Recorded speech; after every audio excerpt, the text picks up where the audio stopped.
Карьера в космической отрасли, мифы и реальность. Что из себя представляет этот рынок, из чего состоит индустрия? Ответы на эти вопросы ребята узнают в ходе лекции. Ее проводят в рамках Всероссийского молодежного образовательного форума «Таргим» на базе Академии цифрового развития, образовательного проекта группы «Софмар», созданного по инициативе предпринимателя и мецената Микаила Гуцериева при всестороннем содействии главы Ингушетии Махмуда Али Калиматова. Исполнительный директор инженерной компании «Ларет» Мадина Ужахова работает в этой сфере 13 лет.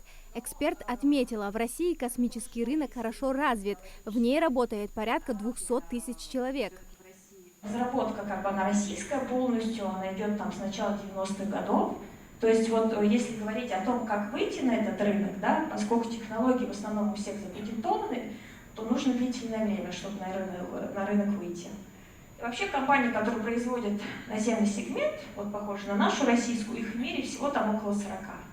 Форум «Таргим» славится своей практической направленностью и диалогом. Ребята не стесняются задавать спикеру вопросы. С чего начать, какие навыки нужны, где искать стажировки. Лекция стала катализатором для размышлений. Энергия форума в его участниках. Ребята приезжают сюда не просто послушать, а чтобы погрузиться в практику, пообщаться с единомышленниками и определиться с будущим. Форум «Таргим» и Академия цифрового развития – это единая система поддержки талантов. Их общая цель – образование, развитие и успешный старт молодежи Северного Кавказа. Лекция о космосе стала ярким примером, как эта система работает. Эксперты делятся знаниями мирового уровня, а ребята получают не только вдохновение, но и четкое понимание своего пути в высокотехнологичном будущем. Они приезжают в Ингушетию снова и снова, потому что знают, здесь их ждут возможности, созданные для их успеха. Впечатления от форума очень хорошие, особенно когда мы приехали в Магаз, попали в Академию цифрового развития, школа 21, очень современная, очень комфортная площадка. Здесь вчера мы узнали о нейросетях, о трендах, да, как их использовать, для чего они нужны и в целом их развитие. Да, очень хорошие условия для образования нам показали, провели экскурсию по кампусу, очень много возможностей. Самое главное, что это бесплатно для всех граждан республики, да и всего Северо-Кавказского округа. Я рада быть здесь, потому что Ингушетия – это часть моего сердечка немного. Я, если честно, не знала, что здесь построили такой классный центр. Я бы с удовольствием, наверное, бы приехала сюда и научилась бы IT-технологиям, потому что это очень актуальная проблема в наше время. И это будет только развиваться и развиваться. Поэтому очень я рада, что в Ингушетии появилось такое место. Молодежи есть где развиваться, есть к чему стремиться. Для многих участников форума «Таргим» не первая площадка в Ингушетии, где они черпают знания и вдохновение. Они ценят этот проект за уникальную атмосферу и концентрацию возможностей.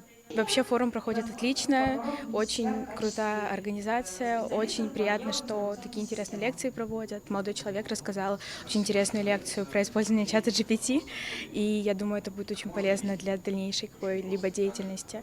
Вот сейчас слушаем про космос. В рамках форума мы здесь уже 3 дня, вот сегодня 3-й. Наверное, самое интересное было вчера, мы поднимались на башню Согласия, у нас была прекрасная экскурсия, но самое приятное, наверное, удивление было в том, что когда задаешь какой-то вопрос про ингушскую культуру, отвечают не только гиды, которые, это их профессиональная деятельность, но и сами ребята, которые здесь живут. И это очень приятно, что все знают о своей культуре и могут что-либо интересное рассказать. По словам Мадины Ужаховой, будущее за теми, кто умеет работать с космическими данными. И форумы вроде Таргима и образовательные площадки уровня Академии цифрового развития играют ключевую роль в подготовке таких кадров, открывая молодежи Северного Кавказа дорогу в высокотехнологичные отрасли. Молодежь сегодня была разновозрастная, и школьники, и студенты. Кто-то может выбрать для себя вуз подходящий, если заинтересовался.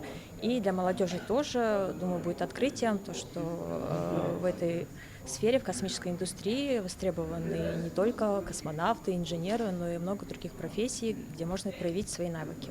За 2 дня трека «Технологии будущего» участники форума смогли погрузиться в цифровое пространство. Мастер-классы по программированию, кибертурниры, лекции о востребованных IT-специалистах и встречи с топовыми экспертами отрасли. Своя игра была с тематикой IT. Вот, решили немного разбавить фестиваль, создать настроение для ребят.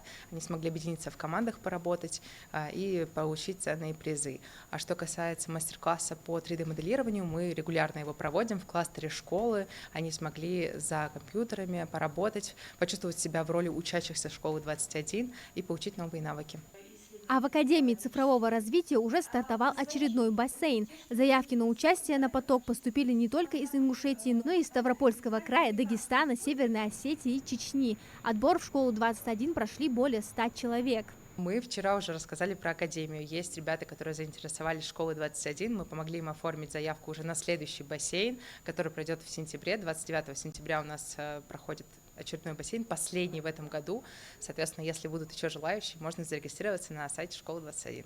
Обучение в школе 21 на базе Академии цифрового развития занимает от 1,5 до 3 лет, а круглосуточный доступ к кампусу дает участникам полную свободу. Можно учиться в любое время. Образовательный кластер Академии цифрового развития – уникальный для Северного Кавказа проект группы «Сафмар», предпринимателя и мецената Микаила Гуцериева, реализуемый при поддержке главы Республики Ингушетия Махмуда Али Калиматова. Школа 21 открыта на базе Академии. Этот проект запущен всего год назад. С тех пор растет число заявок на обучение от жителей всего Северного Кавказа. Это говорит о правильном формате обучения, практическом, живом и адаптивном. Амина Зязикова, Султан Булгучев, Магаз 24.